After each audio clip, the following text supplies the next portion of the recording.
Assalamualaikum warahmatullahi wabarakatuh. Selamat pagi, salam sejahtera untuk kita semua. Yang saya hormati para dosen, guru-guru hebat, panitia, serta seluruh hadirin yang berbahagia. Hari ini saya, Yayang Aprilia Sisti, saya berdiri di hadapan Anda semua untuk menyampaikan tekad saya sebagai seorang calon guru. Sebuah tekad yang tumbuh dari kesadaran, dari pengalaman, dan dari keyakinan bahwa pendidikan itu adalah jalan yang panjang, membutuhkan guru masa depan yang siap, kuat, dan tangguh. Saya memilih menjadi guru bukan karena tidak ada pilihan lain, tapi karena saya tahu perubahan bangsa hanya bisa dimulai dari ruang kelas. Dan di sanalah saya ingin hadir, bukan hanya sebagai pengajar, tetapi sebagai penggerak. Sebagai calon guru masa depan, saya, Yayang Aprilia Sisti, berkomitmen menjadi guru yang profesional. Profesionalitas tidak hanya ditentukan oleh ijazah atau gelar akademik, tapi oleh kesiapan untuk belajar, bekerja dengan standar tinggi, dan menjalankan tugas dengan integritas. Guru yang profesional itu bukan yang sekedar bisa menjelaskan materi, tapi yang mampu membangun relasi yang sehat dan dengan peserta didik. Yang tahu bagaimana cara menciptakan iklim kelas yang aman, nyaman, yang bisa membaca kebutuhan anak-anak secara individu, bukan sekedar angka dalam nilai. Saya sadar bahwa era digital menuntut kita untuk terus beradaptasi. Maka saya tidak boleh puas hanya dengan pengetahuan hari ini. Saya harus menjadi guru yang terus belajar, memperbarui metode, dan memahami perkembangan psikologi untuk anak sesuai zamannya. Profesionalisme juga menuntut penguasaan teknologi, kecakapan komunikasi, dan kesadaran multikultural.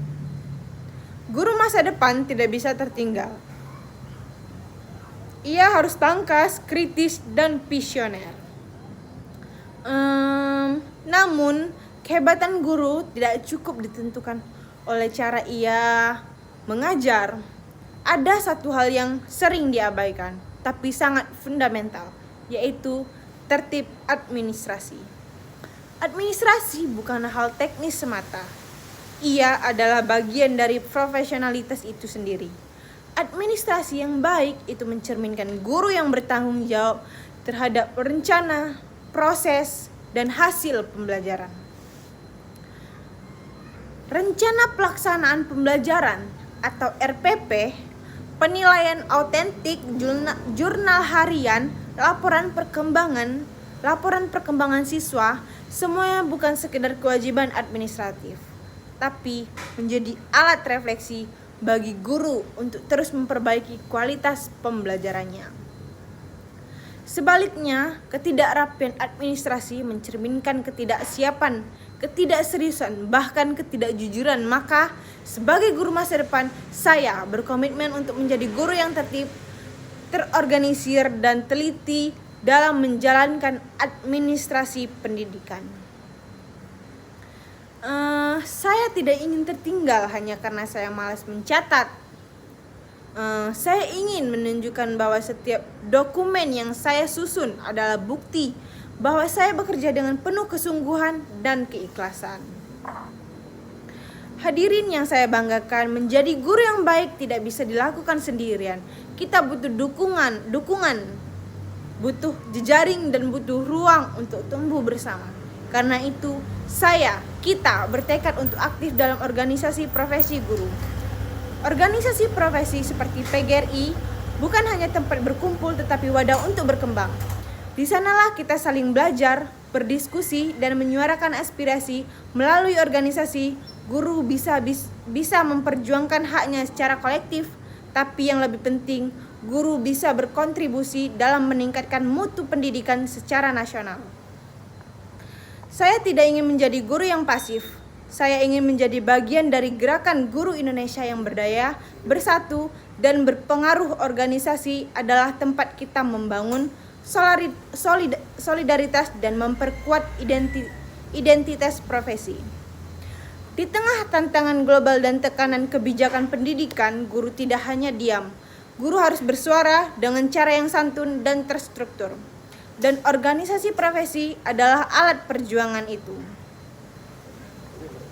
Namun semua komitmen dan kecakapan itu akan sia-sia jika tidak dibarengi dengan satu hal penting, yaitu etika profesi. Guru yang hebat bukan hanya yang pandai, tapi yang berakhlak mulia, bersikap adil dan menjaga kehormatan dirinya dan profesinya. Saya ingin menjadi guru yang adil terhadap semua siswa, tidak membedakan latar belakang mereka. Saya ingin menjadi guru yang menghormati privasi murid, tidak membuka aib atau memaksakan kehendak. Saya ingin menjadi guru yang jujur dalam menilai dan tidak menggunakan kuasanya secara sewenang-wenang.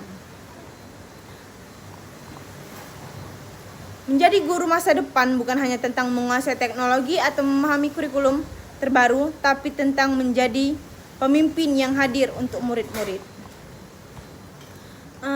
Karena bangsa ini akan terus membutuhkan guru-guru yang bukan hanya hadir, tapi hadir dengan kualitas, dengan hati, dan dengan niat yang tulus untuk mencerdaskan kehidupan bangsa. Mungkin itulah pidato yang saya dapat sampaikan. Lebih dan kurang saya mohon maaf. Saya akhiri. Wassalamualaikum warahmatullahi wabarakatuh.